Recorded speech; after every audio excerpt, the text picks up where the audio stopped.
لبيك اللهم لبيك لبيك لا شريك لك لبيك بأسه حل بكفر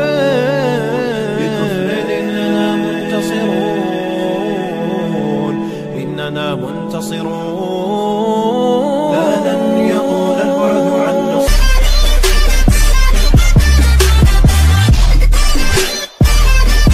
Maka Musa berhasil menyeberangkan Bani Israel dari Mesir mengarah ke Palestina melalui Laut Merah. Dan itulah mukjizat yang sangat masyhur dari Nabi Musa alaihi salatu wassalam, mampu membelah lautan dengan tongkatnya, tentu dengan izin Allah Subhanahu wa taala. Terbelah 12 jalan di lautan itu. Karena Bani Israel 12 kabilah. Ketika kemudian betul-betul mereka dikejar Fir'aun dan mereka sudah sampai di ujung lautan, sementara Fir'aun itu masih di tengah lautan, disangkanya itu jalan biasa, bukan lautan yang terbelah. Ketika betul-betul Fir'aun dan pasukannya di tengah-tengah lautan, maka Musa alaihi salatu wassalam ketika itu berada di sampingnya malakul Jibril, malaikat Jibril yang membentuk seperti manusia, menggunakan pakaian putih, kuda putih, serba putih. Maka kata Jibril, tunggu dulu, biar betul-betul dia sampai di tengah dan semua pasukannya juga sampai di tengah. Baru ketika betul-betul ada di tengah, kata Jibril, sekaranglah kau pukulkan tongkatmu itu. Maka Musa memukulkan tongkat, tiba-tiba lautan menyatu, maka Fir'aun pun ditenggelamkan Allah Subhanahu wa taala di Laut Merah ini. Dan Allah abadikan jasadnya. Artinya ditemukan jasadnya. Kemudian jasadnya Fir'aun sampai hari ini menjadi pelajaran, dan kisah itu kisah beneran. Kalau anda ingin atau antum semuanya ingin melihat jasad Fir'aun, datang ke Mesir sana. Sana ada jasadnya Fir'aun. Lah, intinya bahwa Bani Israel diselamatkan, ini nikmat Allah Azza wa Jalla, diselamatkan dari kematian. Ma'asyiral muslimin yang dimuliakan Allah Azza wa Jalla, setelah itu berangkatlah Bani Israel dibawa oleh Nabi Musa alaihi salatu wassalam menuju arah Palestina. Di tengah jalan rupanya mereka melewati sebuah perkampungan yang kampungnya itu nyembah berhala, sementara mereka sudah mentauhidkan Allah Azza wa Jalla, menyembah berhala. Tiba-tiba kemudian salah satu dari kaumnya Bani Israel ini mengatakan kepada Musa, "Ya Musa, ij'al lana ilahan kama lahum alihah." Wahai Musa, jadikanlah untuk kami banyak Tuhanlah, masa satu Tuhan saja? Maka Musa heran, sudah diberikan hidayah, menyaksikan ditenggelamkan Fir'aun, menyaksikan mukjizat yang banyak dari Musa, sudah mentauhidkan Allah, mau kufur. Makanya Musa alaihi salatu wassalam mengatakan, innakum qaumun tajhalun, kalian ini kaum yang bodoh, sudah diberikan hidayah tauhid mau sesat pula. Akhirnya Musa pun marah kepada Bani Israel. Ketika Nabi Musa alaihi salatu wassalam sudah berada betul-betul di perbatasan, tinggal masuk saja ke Palestina itu, sudah sampai di padang pasir yang mendekati Palestina. Rupanya tidak bisa masuk ke Palestina. Kenapa demikian? Karena memang bumi yang disucikan itu di Palestina itu sudah dikuasai orang lain,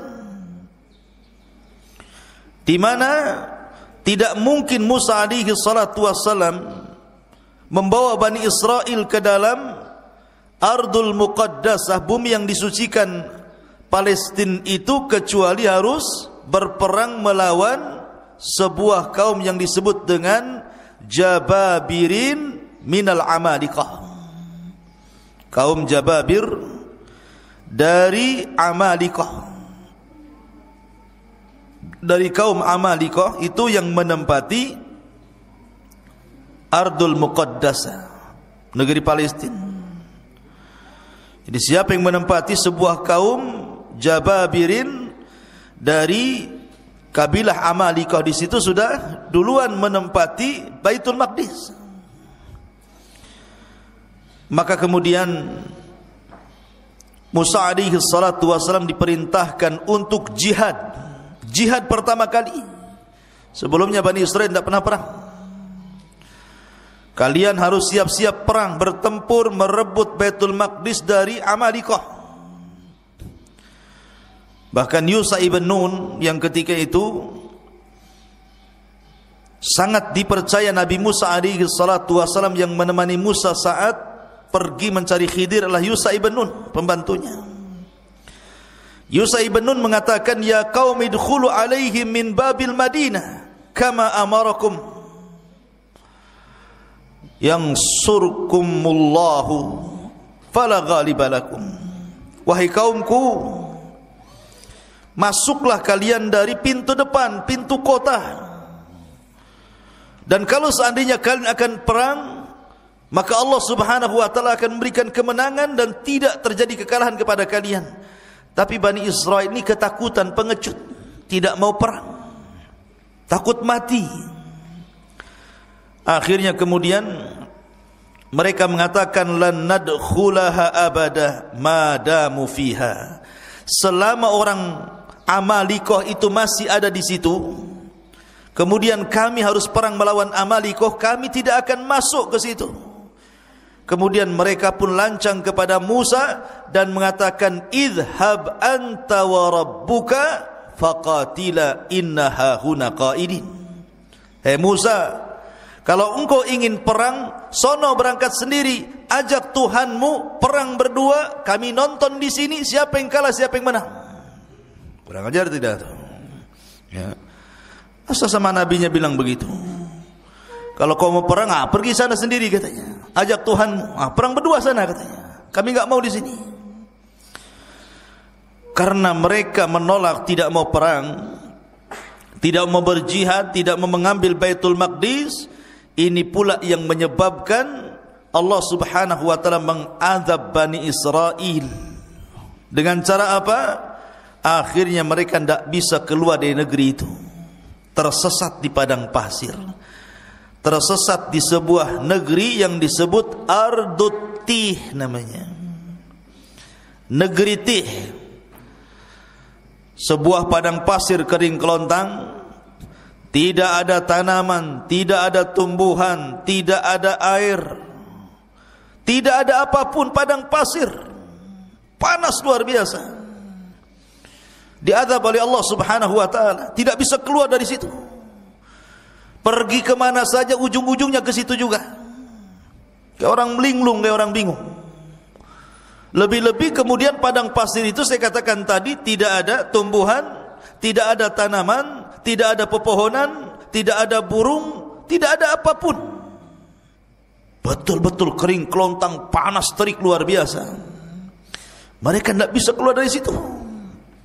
Tersiksa hidup mereka. Itulah disebut dengan Tih.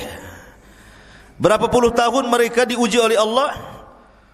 Fa innaha muharramatun alaihim arba'ina sanatan yatihuna fil ardi fala ta'sa 'alal qaumil fasiqin. Dan negeri Tih itu digambarkan dalam surah Al-Maidah ayat 26. Yatihun, maksudnya di negeri Tih. Allah berfirman, maka negeri itu terlarang buat mereka selama 40 tahun.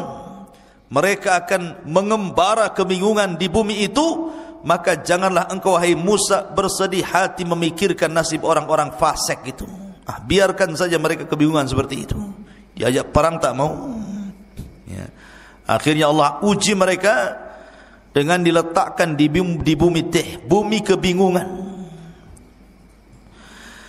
Ma'asyiral muslimin, ikhwan akhwat yang dimuliakan Allah Azza wa Jalla, ketika mereka tidak bisa keluar dari situ, terpaksalah mereka tinggal di situ dengan panas terik yang luar biasa, dengan kelaparan karena susah cari makanan. Apa yang mau dicari makanan? Binatang buruan pun tidak ada, dedaunan yang akan dimakan pun tidak ada, apalagi buah-buahan. Namanya padang pasir kerang kelontang, apa yang mau dimakan? Masa makan pasir?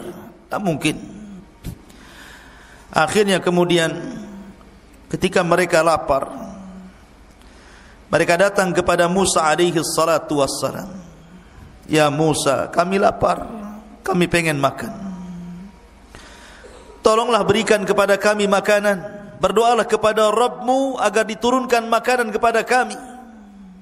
Subhanallah, Allah karim.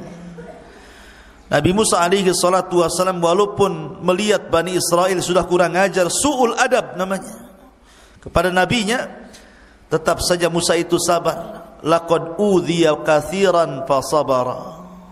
Musa itu sudah banyak diuji oleh kaumnya tapi sabar.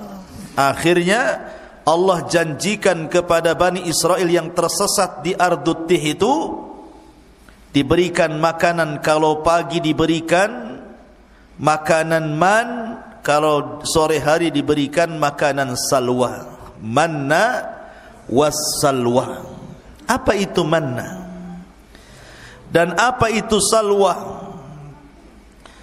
Karena Allah Subhanahu wa taala berfirman tentang manna wassalwa itu.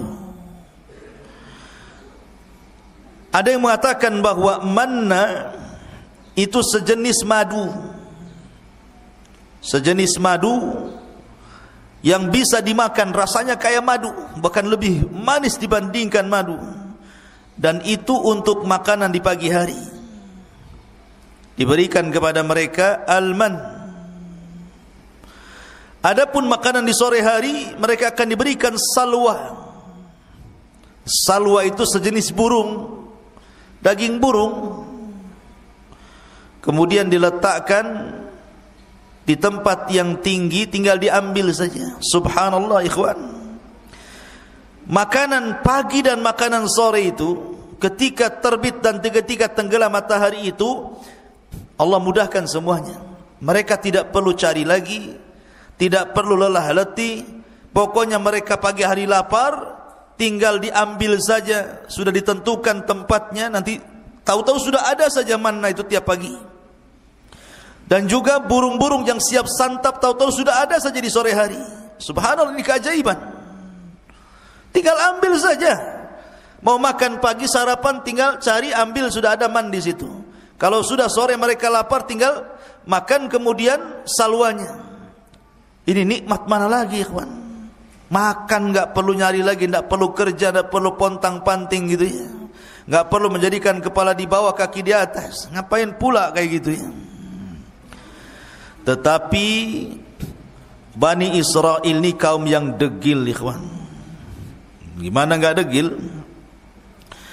Mereka mengatakan, wa id qultum ya Musa lan nasbiru ala ta'amin wahid fad'u lana rabbaka yukhrij lana mimma tumbitul ardu min baqliha wa qithaiha wa fumiha wa adasiha wa basaliha. Apa kata mereka? Sudah enak dikasih manna wassalwa, tinggal ngambil makan. Itu makanan lezat, makanan diberkahi, enak luar biasa. Mereka mengatakan, hai Musa, kami tidak sabar, tidak tahan dengan satu macam makanan ini aja. Asih salwa manna, salwa manna. Cobalah, kata Bani Israel, mohonkanlah untuk kami kepada Tuhanmu, hai Musa, agar dia mengeluarkan bagi kami dari bumi ini tumbuh-tumbuhan, yaitu sayur-sayuran, ketimun, bawang putih, kacang adas, bawang merah. Cobalah yang lain, yang seperti ini nih. Maunya itu bawang-bawang, sayur-sayur, sayur bayam, sayur kangkung, bayam duri kan itu. Maunya itu yang gitulah. Manna wassalwa kami bosan katanya. Lihat bagaimana orang-orang Bani Israel ini aneh. Allah sudah berikan makanan terbaik, mau pula makanan-makanan yang rendah-rendahan. Makanya Musa mengatakan kepada Bani Israel, qala atastabdiluna alladhi huwa adna billadhi huwa khair ihbitu Misra. Kata Musa alaihi salatu wassalam, kenapa kalian mengganti makanan baik dengan makanan yang rendah? Itu rendah itu. Bawang merah, bawang putih, sayur-sayuran itu makanan rendah. Kau bisa datang kemana saja, ada itu. Kenapa harus minta kepadaku? Tapi mana salwa ini tidak bisa dicari, karena itu makanan dari Allah subhanahu wa ta'ala langsung. Tapi kalau hanya bawang putih, bawang merah, kacang-kacangan, sayur-sayuran, kau tinggal pergi ke mana daerah di situ. Misron di sini bukan Mesir, tapi daerah mana saja itu mudah dicari. Kenapa pula kemudian kalian tidak mau memakan manna wassalwa lagi? Ihbitu Misran fa inna lakum ma sa'altum. Pergilah kau ke sebuah desa atau kota atau daerah, pasti kamu akan memperoleh apa yang kalian minta. Sebab ini Allah mengatakan, dzuribat alaihimudz dhillatu wal maskanatu wa ba'u bighadabim minallah. Maka ditimpakanlah kepada mereka nista dan kehinaan, serta mereka mendapatkan kemurkaan dari Allah subhanahu wa ta'ala. Ketika mereka kehausan, mereka datang kepada Musa, ya Musa, kami haus, air sedikit, ini rebutan banyak orang nih. Maka Allah subhanahu wa ta'ala firmankan, wa idistasqa Musa di qaumihi faqul nadrib bi asaqal hajar fanfajarat min khusnata asyrata ainan. Dan ingatlah ketika Musa memohon air untuk kaumnya, lalu kami berfirman, pukulkanlah tongkatmu pada batu itu, niscaya akan memancarkan padanya 12 mata air. Maka Musa pun kemudian memukulkan ke batu di padang pasir itu, keluar 12 sumur. Kenapa? Karena kabilah Bani Israel ada 12, jadi jangan rebutan. Kamu punya sumur masing-masing nih. Ya, kamu jangan kabilah ini, jangan kau minum di sini, sumurmu yang sana. Jadi jumlah sumur disesuaikan dengan jumlah kabilah. Kemudian mereka mengatakan, ya Musa, panas, ini padang pasir, enggak ada pohon untuk bernaung, kami hanya di tenda-tenda panas. Akhirnya mereka pun kemudian meminta kepada Musa alaihi salatu wassalam agar Allah menaungi mereka. Makanya Allah mengatakan, wa dhallalna alaikumul ghamam wa anzalna alaikumul manna wassalwa. Dan kami naungi kalian dengan awan.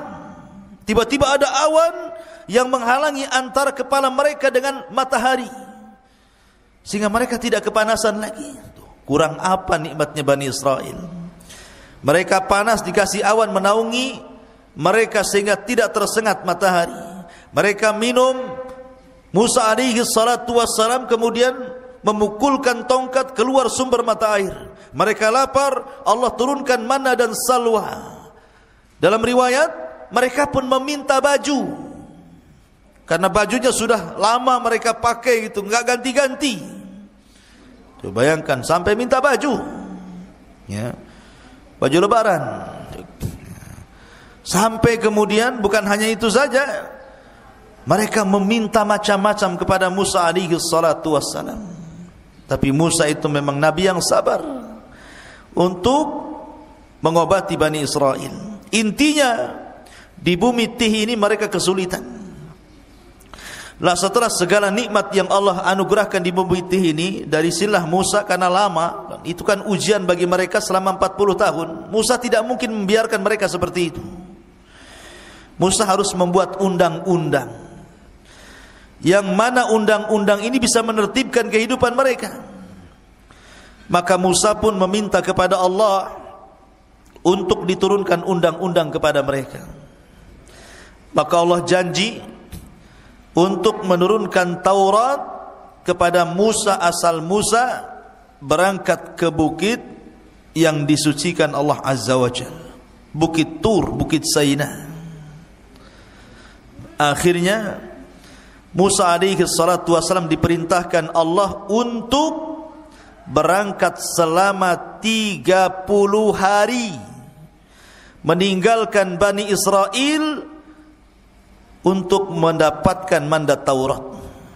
Ketika itu Bani Israel diserahkan kepada adiknya Harun. Berangkat Nabi Musa selama 30 hari. Ma'asyiral muslimin, ikhwan akhwat yang dimuliakan Allah Subhanahu wa taala. Maka selama 30 hari itu Nabi Musa berpuasa. Ada yang mengatakan 30 hari berpuasa itu bertepatan dengan bulan Dzulqa'dah. Satu bulan Dzulqa'dah Nabi Musa berpuasa. Ketika sampai di bukit Tur, Bukit Saina, maka Musa pun beritikaf di bukit itu selama 30 hari 30 malam, berpuasa terus, tidak membatalkan puasanya, karena tahu akan berjumpa dengan Allah. Ketika sampai di tanggal 30, sebagaimana ditetapkan oleh Allah Subhanahu wa taala, tiba-tiba Nabi Musa membatalkan pula puasanya. Bukan tidak ada alasan, karena alasan Nabi Musa kenapa membatalkan puasa di hari ke-30, karena takut kalau seandainya dia bicara dengan Allah mulutnya bau. Karena orang puasa itu kan mulutnya tidak sedap. Tiba-tiba ketika dia hendak membatalkan puasanya karena sebab itu, maka Allah Subhanahu wa taala melarang dan mengatakan, wahai Musa, jangan kau batalkan puasamu. Fa inna luhufa fammis saim atyab indallah min rihil miski. Karena bau mulutnya orang yang berpuasa itu lebih harum di hadapan Allah dibandingkan minyak kasturi. Di hadapan Allah, jangan di hadapan kawan antum. Baulah. Di hadapan Allah. Ya, kalau di hadapan makhluk tergantung sahur antum. Sahur jengkol bau jengkol, sahur pete bau pete. Ya, takkan sahur jengkol bau kasturi. Ya. Maksudnya di hadapan Allah lebih harum dibandingkan minyak kasturi. Akhirnya Musa pun diperintahkan Allah Azza wa Jal untuk menambah lagi 10 hari. Untuk menambah 10 hari. Maka genap Musa di bukit Tur Sinai itu berapa hari? 40 malam 40 hari. 40 malam 40 hari Nabi Musa alaihi salatu wassalam berada di bukit Tur untuk mendapatkan mandat Taurat. Makanya Allah Subhanahu wa taala berfirman mengenai hal ini, tentang masalah Taurat ini, walaqad jaa Musa limiqatina wa kallamahu rabbuhu qala rabbi arini anzur ilaik. Dan ingatlah ketika kami berjanji kepada Musa untuk memberikan Taurat sesudah 40 malam. Setelah 40 malam, wa wa'adna Musa 30 lailatan, awalnya kami janjikan kepada Musa 30 malam, wa atmamnaha bi ashrin, dan kami meminta untuk menyempurnakan dengan 10 malam lagi, berarti 40 malam. Fatamma miqatu rabbih 40 laila, maka sempurnalah pertemuan antara Musa dengan Rabbnya 40 lailatan, 40 malam. Maksudnya gini, yang 30 itu bulan Dzulqa'dah, yang 10 itu bulan Dzulhijjah. Berarti di malam ke-40 bertepatan dengan Idul Adha. Karena yang 30 hari bulan Dzulqa'dah, yang 10 hari 10 awal bulan Dzulhijjah. Berarti hari ke-40-nya ketika Taurat turun itu di Idul Adha. Idul Adha, tanggal 10 Dzulhijjah, dan di sini pula Allah menyempurnakan Islam dengan menurunkan surat Al-Maidah al-yauma akmaltu lakum dinakum wa atmamtu alaikum ni'mati wa raditu lakumul Islam madina. Pada hari ini ku sempurnakan agamaku Islam, ku sempurnakan nikmatku Islam, dan ku redai Islam sebagai agama kalian. Maka setelah mendapatkan Taurat, tiba-tiba Musa alaihi salatu wasalam berkeinginan untuk ingin menatap Rabbnya, ingin melihat Rabbnya kayak apa yang selama ini selalu bicara di balik tabir, dan tabirnya Allah adalah cahaya. Pengen tahu kayak apa bentuknya, kayak apa wajahnya. Akhirnya Musa mengatakan, Rabbi arini anzur ilaik, ya Rabb, bisakah kau tampakkan dirimu kepadaku biar aku bisa melihatnya? Maka Allah Subhanahu wa taala mengatakan, lan tarani walakin dur ilal jabal fa in istaqarra makanah fasawfa tarani falamma tajalla rabbuhu lil jabali ja'alahu dakka wa kana Musa sa'iqa wa kharra Musa sa'iqa falamma afaqa qala subhanak tubtu ilaika wa ana awwalul mu'minin. Kata Allah Subhanahu wa taala, ya Musa, engkau enggak mampu melihatku. Bukan aku tidak bisa dilihat, matamu yang enggak sanggup melihatku, kata Allah. Akan tetapi kalau kau enggak yakin, lihatlah bukit yang penuh dengan batu itu, Bukit Tursina ini. Kalau aku menampakkan diriku kepada bukit itu dan bukit tidak bergerak dari tempatnya, kau akan melihatku.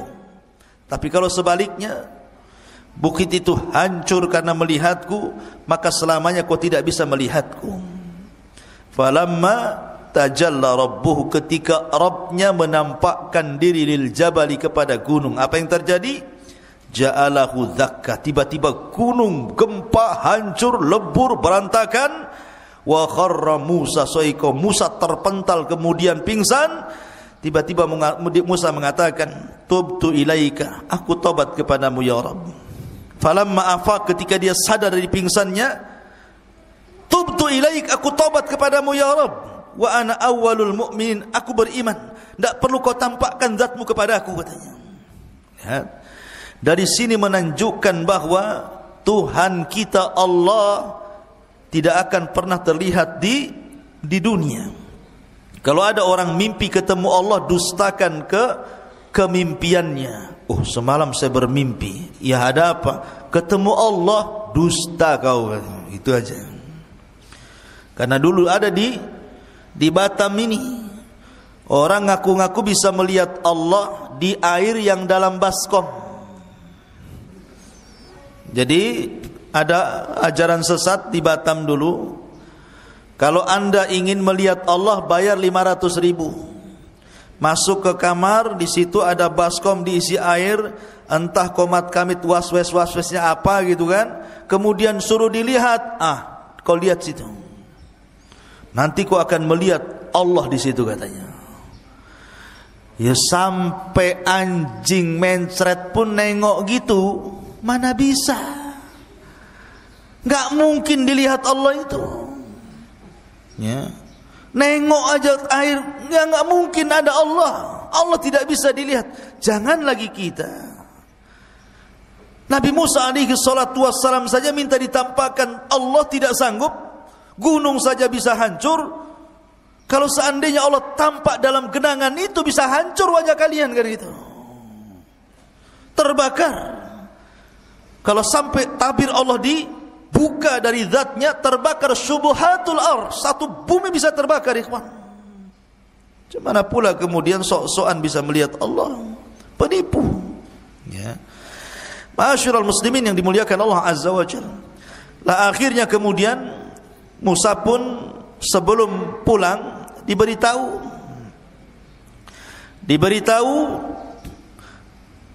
bahwa Samiri, ini kisahnya, bahwa Samiri 10 hari sudah berhasil menyesatkan Bani Israel. Allah Subhanahu wa taala mengatakan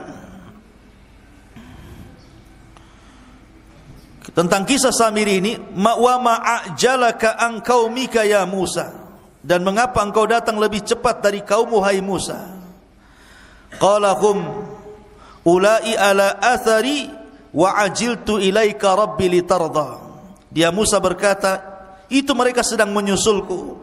Aku akan segera datang kepadamu Tuhanku karena engkau ingin dan karena aku ingin mendapatkan ridhamu. Kemudian qala fa inna qad fatanna qaumaka min ba'dika wa adhallahumus samiri. Dan Allah berfirman, sungguh kami telah menguji kaummu wahai Musa setelah engkau tinggalkan selama 40 malam dan mereka telah tersesatkan oleh Samiri. Jadi begini, ketika Musa berangkat meninggalkan Bani Israel berapa hari tadi? 30 hari. Kemudian disempurnakan 10 hari menjadi 40 hari. Jadi dari 30 hari itu Samiri belum buat ulah tuh. Samiri buat ulah itu 10 hari ketika Nabi Musa menambah hari puasanya. Mereka sesat selama 10 hari, bayangkan. Hidayah itu milik Allah, ikhwan. Mereka mengikuti Musa bertahun-tahun, disesatkan dengan Samiri cuma 10 hari saja. Bagaimana cara menyesatkannya? Samiri ini terjadi khilaf para ulama siapa Samiri. Ada yang mengatakan Samiri ini salah satu dari Bani Israel. Ada yang mengatakan Samiri itu artinya dia bukan dari Bani Israel, dia kaum Kibti, kaumnya Fir'aun, tapi mengikuti ajaran Musa. Pura-pura munafik, mengikuti ajaran Musa, kemudian ikut di belakang Nabi Musa. Lah ketika Musa menyeberangi lautan, ini Bani Israel ini, mereka berat membawa emas-emas orang-orangnya Fir'aun.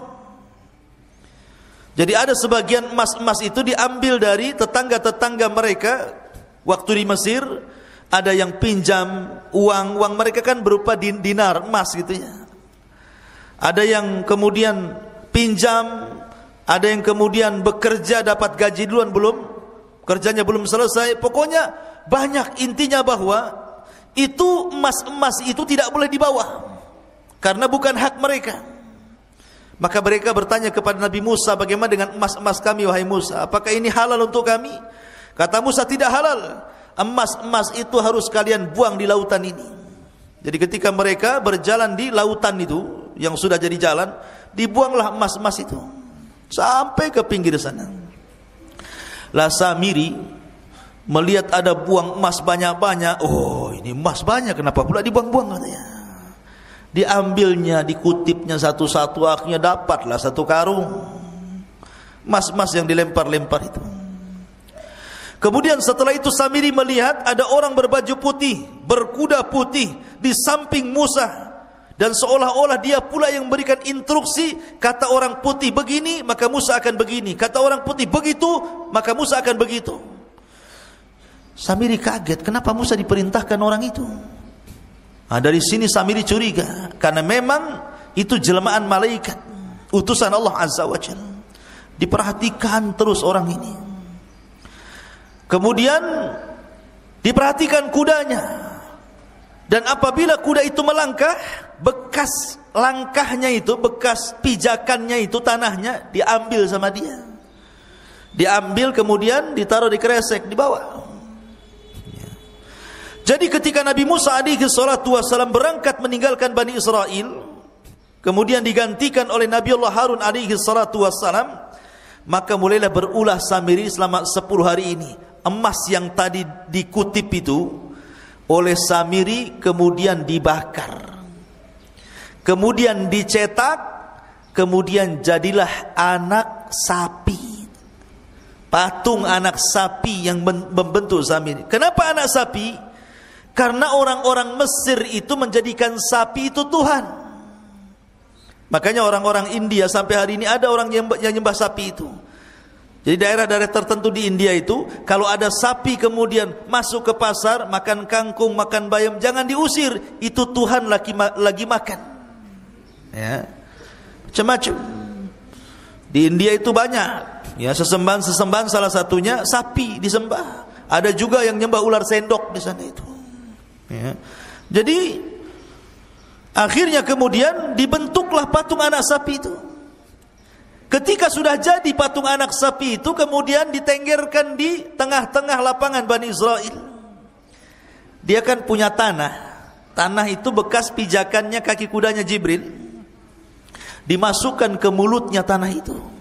Subhanallah. Keajaiban. Tiba-tiba patung anak sapi yang terbuat dari emas itu hidup pula.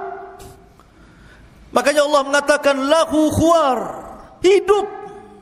Tapi tidak sempurna, hanya mengeluarkan suara. Gimana suara sapi?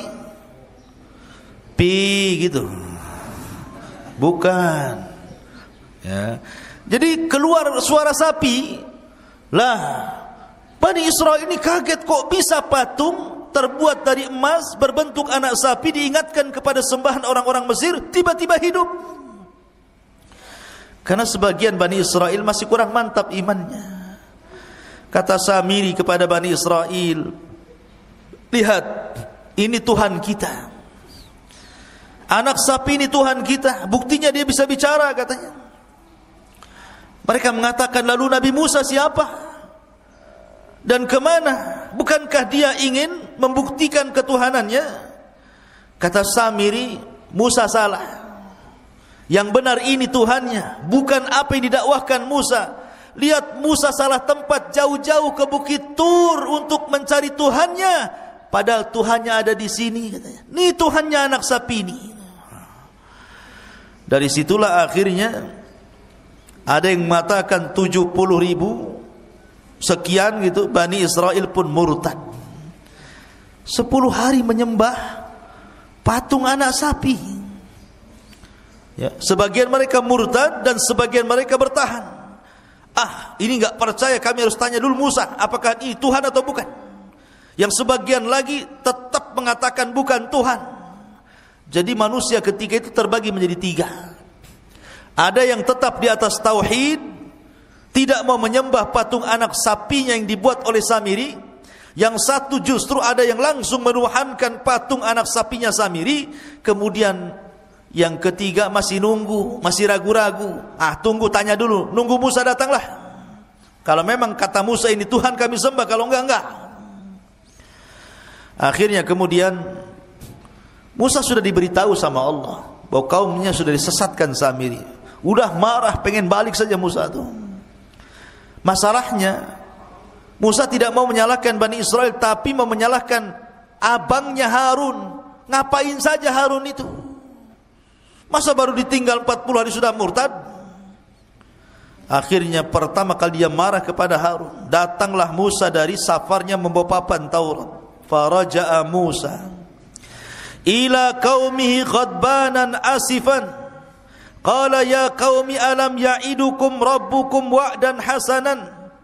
Afa atala 'alaikul ahdu am aradtum an yahilla 'alaikum ghadab min rabbikum fakhlaftum mau'idi. Musa pun mengatakan, kemudian Musa kembali kepada kaumnya dengan marah, bersedih hati. Musa berkata, wahai kaumku, bukankah Tuhanmu telah menjanjikan kepadamu sebuah janji yang baik? Apakah terlalu lama masa perjanjian itu bagi kalian? Atau kalian hendak agar kemurkaan Tuhan menimpa kalian? Mengapa kalian melanggar perjanjian denganku? Kemudian mereka mengatakan, qalu ma akhlafna mau'idaka bimalkina walakin hammalna auzaran min zinatil qaumi faqadhafnaha fakadzalika alqas Samiri. Mereka mengatakan, kami tidak melanggar perjanjian wahai Musa dengan kemauan kami sendiri, tetapi kami harus membawa beban berat dari perhiasan kaum Firaun. Kemudian kami lemparkan ke dalam api itu, dan demikian pula Samiri melemparkannya. Maka datanglah Musa kepada siapa? Kepada Harun. Ketika sampai saja depan Harun, langsung dijambak janggutnya, ditari kepalanya.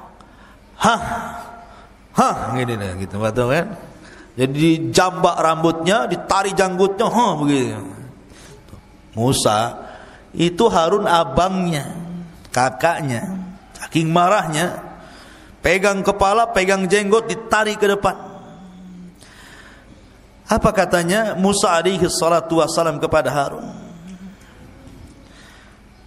Mereka mengatakan, kenapa kau sesatkan Bani Israel, kata Musa. Maka Harun ini kan orangnya lembut, beda dengan Musa. Makanya Bani Israel tidak takut dengan Harun, hanya takut dengan Musa. Makanya Harun mengatakan, ya ibna la ta'khud bi lihyati wala bi ra'si, inni khashitu an taqula farraqtu baina Bani Israel wa lam tarkub qawli. Harun mengatakan, wahai putra ibuku, maksudnya Musa, janganlah engkau pegang janggutku, jangan pula kau pegang kepalaku, lepaskan. Aku sungguh khawatir engkau akan berkata kepadaku, engkau telah memecah belah Bani Israel dan engkau tidak memelihara amanahku.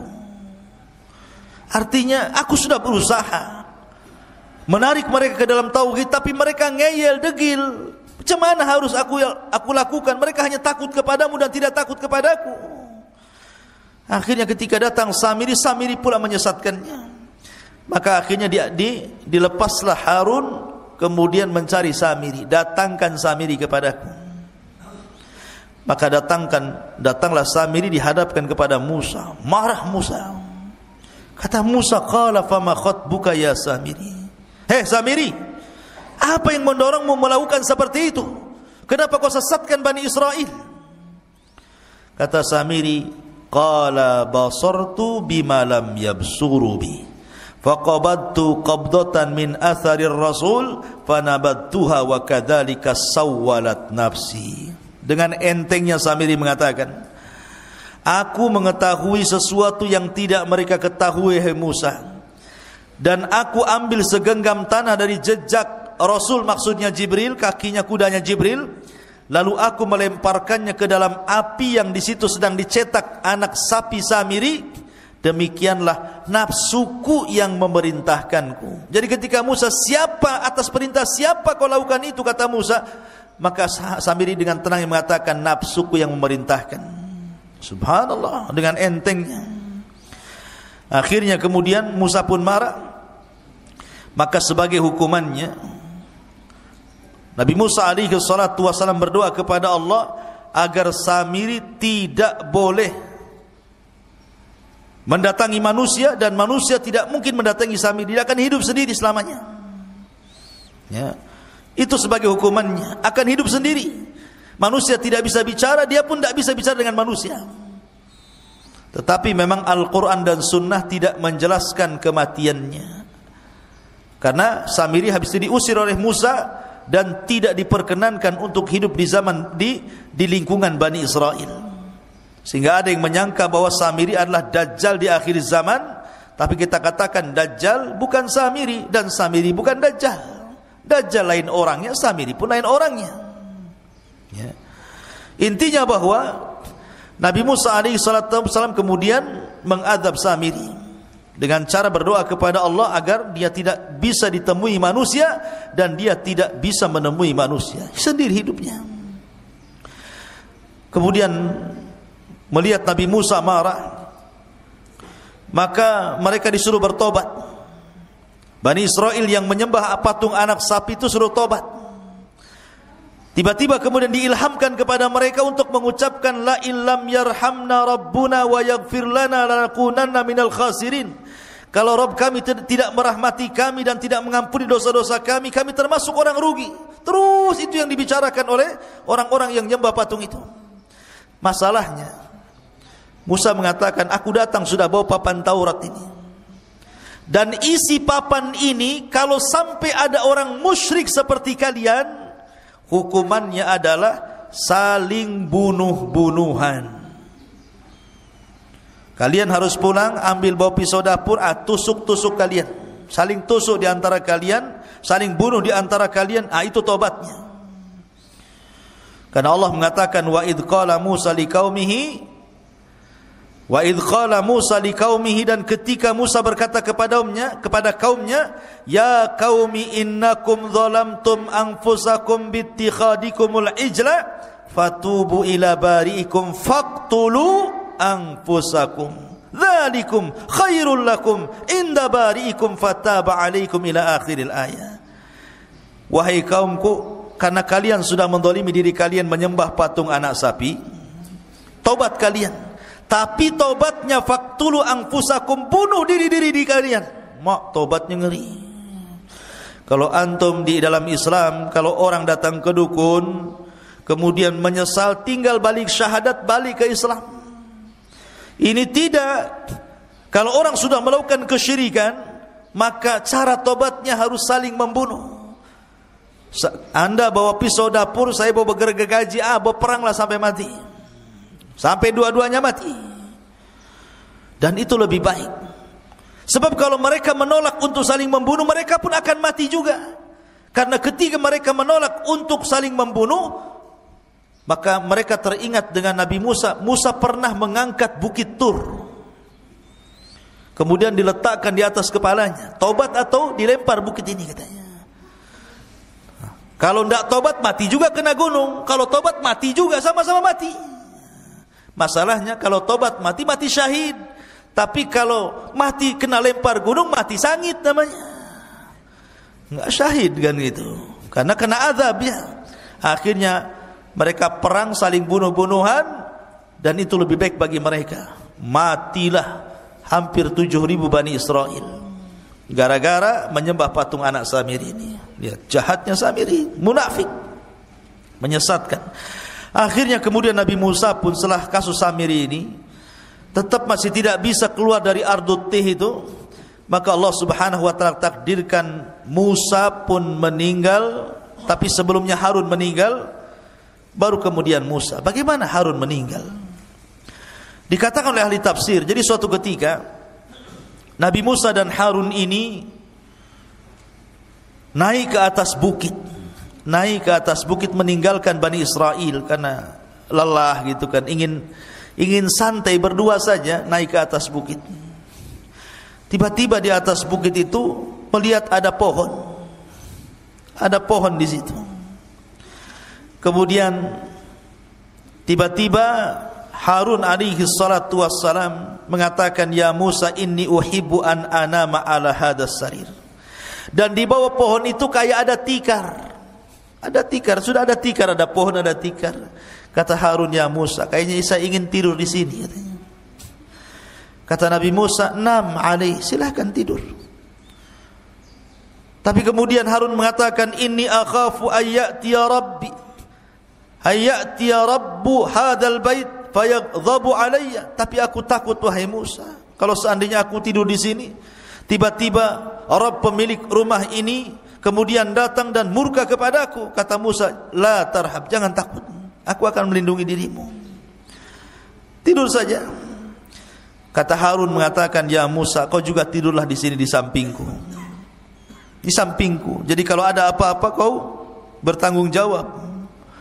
Akhirnya kemudian Nabi Harun tidur, Musa pura-pura tidur.